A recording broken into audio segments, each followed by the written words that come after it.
Welcome back. My name is Randy and I'm working to transform my body. Today is a leg day, day 3 in the routine. I'm starting with squats. I did 3 warm up sets using 45 pounds, 95 pounds, then 155 pounds. When you do squats, most people will have difficulty being able to squat down low enough. I use squat shoes that help a great deal. I used to use a wedge. What you choose to use is really kind of chef's choice. It's up to you. If you have a wedge that works great for you, then I would suggest that you keep with it. No sense in fixing something that isn't broken.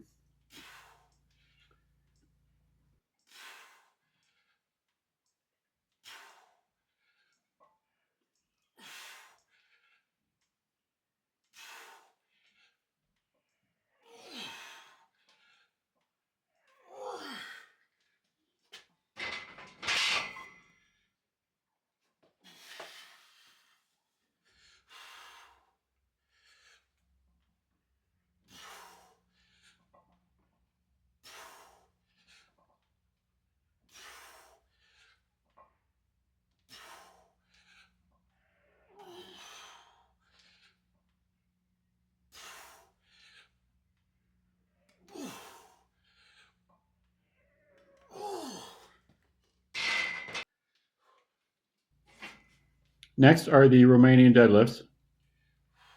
I warmed up my hammies using 95 pounds, then 135 pounds. Weight wise, I tend to use the same weight as I do during the squats. When I do warm up sets for this or any other exercise, they look just like the working sets, except that I start with much lighter weights.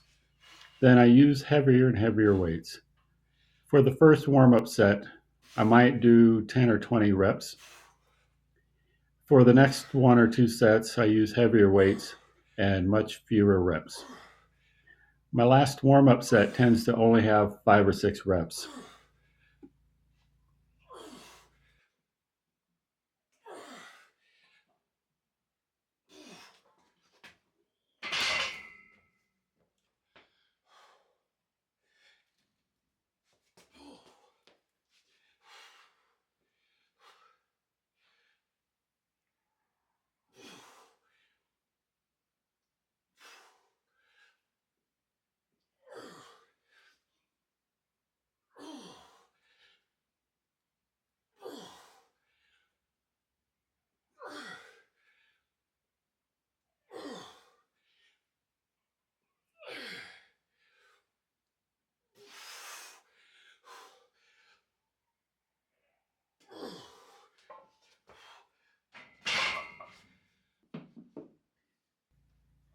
Here are the Bulgarian split squats.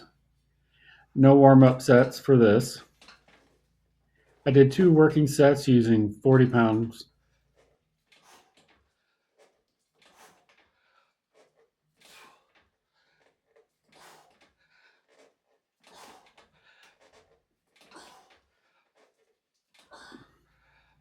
These really wear me out.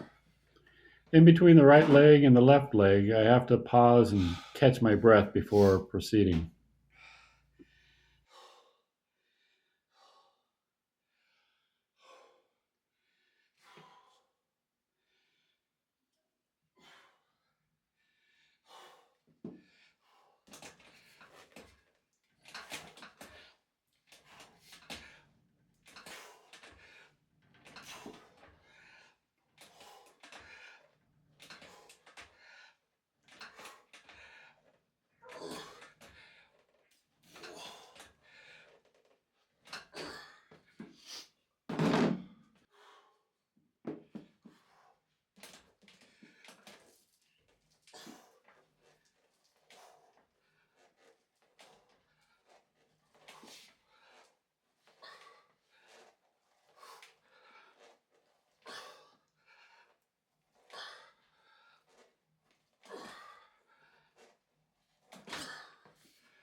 I have started experimenting with the reverse Nordic curls. They provide a big stretch and help build quad size. After the first time I did these, my legs hurt for several days. So I think it's important to go into these gradually. Otherwise, you might find yourself unable to walk for a week. I put a pad under my ankles to provide better support. If I didn't, the focus during the movement wouldn't be on the quads, but on how much my ankles hurt. Of course, I also have a pad under my knees for the same reason.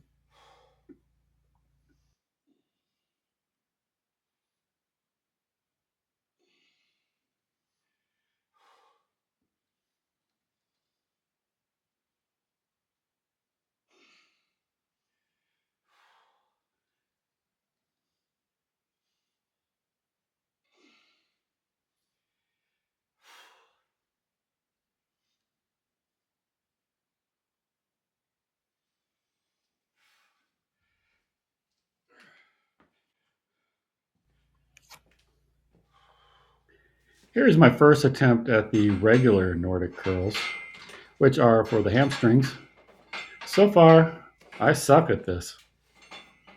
The angled bench is a mechanism to help the beginner ease their way into this. As you get better, you gradually lower the bench to a flat position.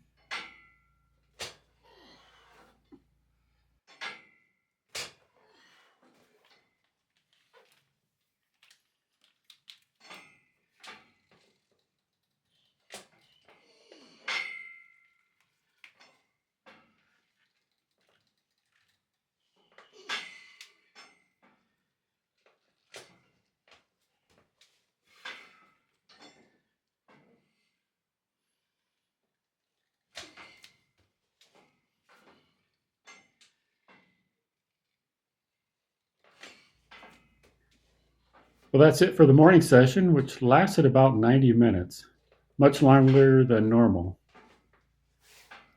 This was on a non work day, or else I would have had to cut it off at about 60 minutes.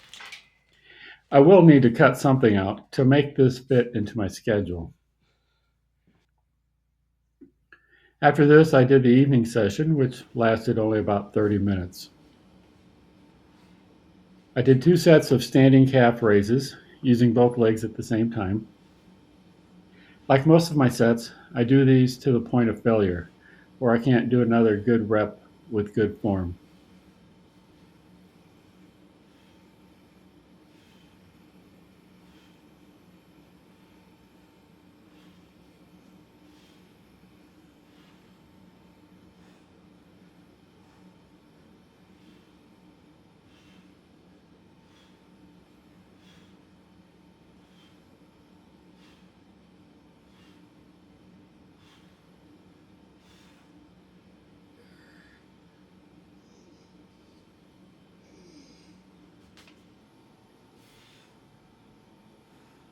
I'm not sure if it's my genetics or my routine, but I can't seem to get decent growth from my calves. I want them to pop out like I was smuggling softballs in there.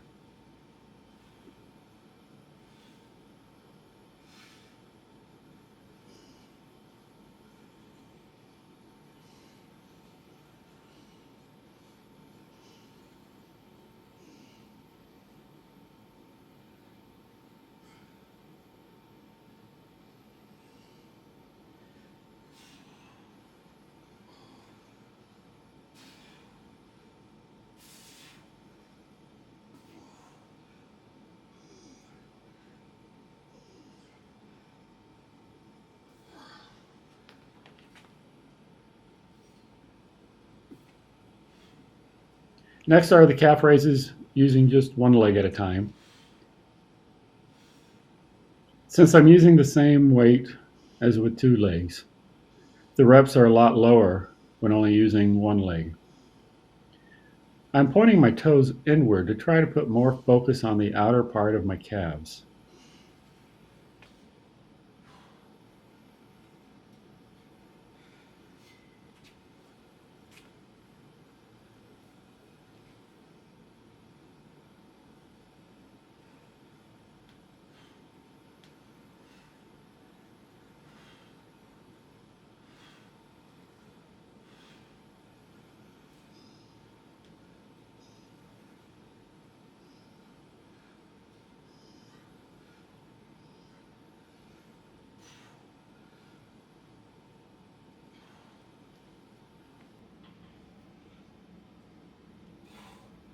It's time to switch to the abs now.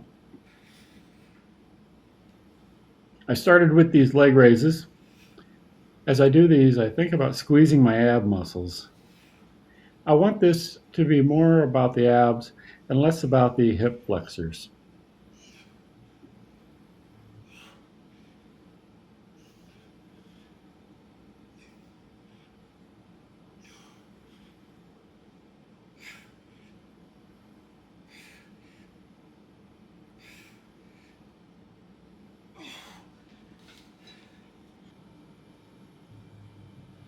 The final exercise of the day is the cable crunch.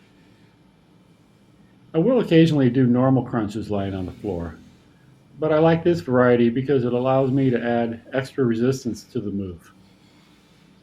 And instead of doing sets of 30 to 50 of the normal crunches, I can do sets of 15 to 20 on the cable crunches. The abs are muscles similar to all the other muscles in that they will grow from extra resistance training. I do have this concern that until I lose more fat around my midsection, it might make me look chunkier in the short term. But whenever my midsection decides to lose fat, I want there to be some muscles to pop out.